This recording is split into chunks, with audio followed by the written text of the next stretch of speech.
same, because they're all the Quran, or the speech of Allah. So, Surah 1 is the Quran. Surah 2 is the Quran. Surah 3 is the Quran. But Surah 1 is not Surah 2. Surah 2 is not Surah 3. Surah 3 is not Surah 1. You Christians who are watching may recognize this as an illustration of the concept of the Trinity. The Father is God, the Son is God, the Holy Spirit is God. But the Father is not the Son is not the Holy Spirit is not the Father. Our Muslim friends tell us that this is impossible, and yet we can use the same illustration for the Quran. The only difference is that if we wanted to be accurate, we'd need a figure with 114 sides, and there's no way I'm drawing that. Way too complicated. Now, if each of the 114 surahs is the Quran, are there 114 Qurans?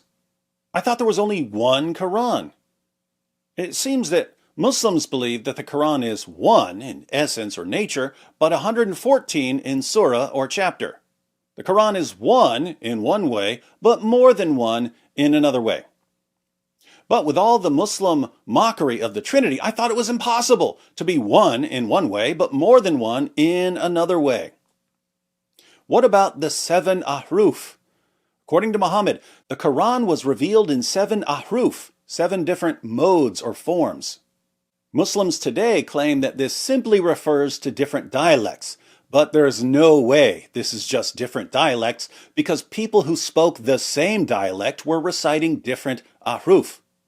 What are the different ahruf? Sad story. No one knows.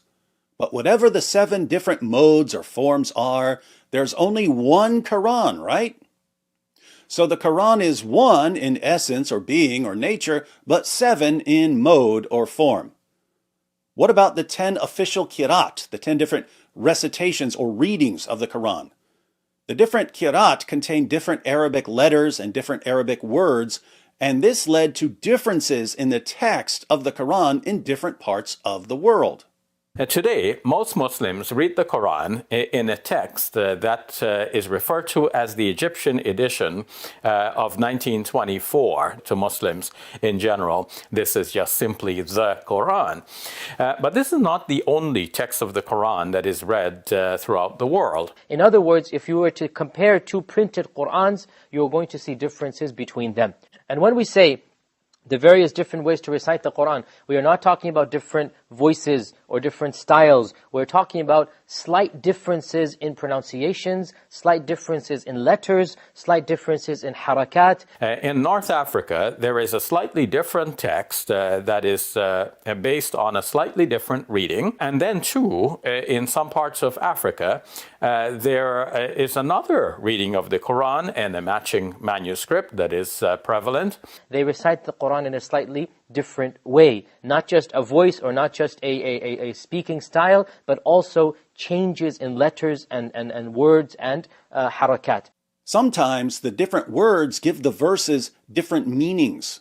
Sometimes the different words lead to contradictory meanings. Gets even worse because there are multiple versions of the different qira'at. And yet there's only one Quran, right?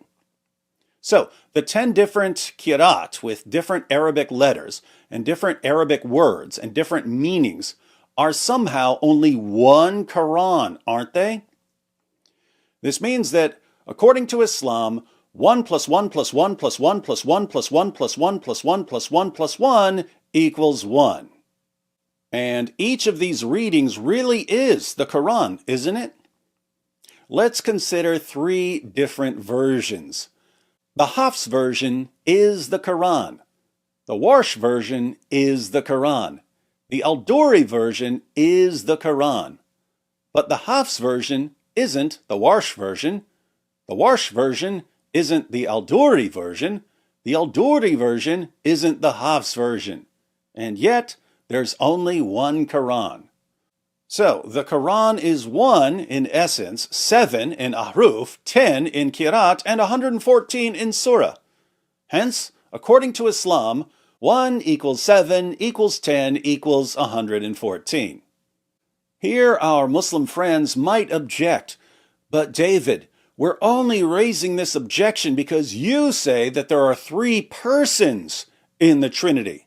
It's impossible for 3 persons to be one in essence or nature. Is it now?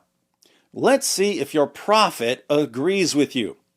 In Sahih Muslim 1874, Muhammad tells his followers, "Recite the Quran, for it will come on the day of resurrection, interceding for its companions. Recite the 2 bright ones, Surat al-Baqarah and Surat al-Imran, for they will come on the day of resurrection as if they were 2 clouds, or as if they were 2 shadows, or as if they were 2 flocks of birds in ranks, pleading on behalf of their companions." Notice, it will come, the Quran will come, interceding for its companions. But individual surahs will also come as flocks of birds pleading on behalf of Muslims. So, the Quran as a whole intercedes, but individual surahs also intercede. They speak, they intercede, they plead. Other surahs of the Quran will intercede as well. In Sunan Abu Dawud 1400, Muhammad says that another surah of the Quran, Surah 67, will intercede on behalf of its companion until he is forgiven.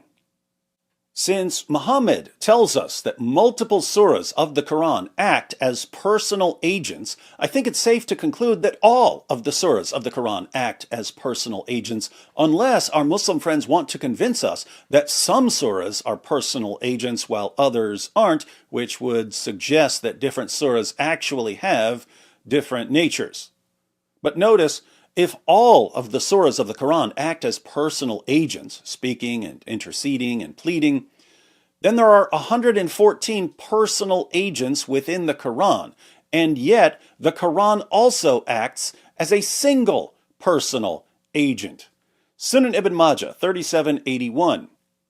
The Quran will come on the day of resurrection like a pale man, and will say, "I am the one that kept you awake at night and made you thirsty during the day." According to Muhammad, there are 114 personal agents in the Quran. They speak, they intercede, they plead. But the Quran appears as a single pale man, a single personal agent. 114 persons in a single pale man? That's got to be a record. So, here again, 114 equals 1 in Islam. Try to get your mind around this. Allah's speech is eternal. That eternal speech is also personal. It appears as a man, speaking and interceding. But within the one nature of that eternal personal speech, there are 114 personal agents that speak and intercede and plead. Now, let me ask all my Muslim friends out there, what was your objection to the mathematics of the Trinity? Why do you keep saying that the Trinity is irrational and absurd? What was your objection to the claim of Jesus and the apostles and the prophets that God is one in one way, but more than one in another way? If you insist, as you keep doing, that the doctrine of the Trinity must be rejected because it leads to mathematical absurdities, well then, we have no choice but to reject your God, your prophet, and your book for producing so many mathematical absurdities. Tell me, why is it that the absolute dumbest objections to Christianity, 1 + 1 + 1 = 1 in Trinity, become the most popular Muslim objections to Christianity? Do you really want to know, my Muslim friends? It's because you serve the single most obvious false prophet in history. And that 7th century Arabian caravan robber you call your prophet contradicts the teachings of the most indisputably reliable and trustworthy and miraculous person in history, Jesus Christ. Your scholars and apologists don't want you thinking about the unmistakable differences between Jesus and Muhammad. so they fill your heads with laughably stupid objections to Christianity, along with lies about your prophet to keep you distracted. Your Creator, the Creator of the universe, revealed something about His eternal nature. He revealed it through Jesus Christ, the apostles, and the true prophets. And you mock what He revealed because you'd rather believe the most obvious false prophet in history and the scholars and dawagandists who constantly lie to you to keep you in a state of ignorance. If you still don't believe me when I tell you that your scholars and dawagandists are trying to keep you in a state of ignorance, just ask yourself, why is it that most of the information David just shared with me in this video is information that I will only hear from David and maybe from some other Christians or a few atheists, but never from Muslim scholars and apologists, even though it comes from Islam's most trusted sources? If your scholars and apologists are hiding this from you, what else are they hiding?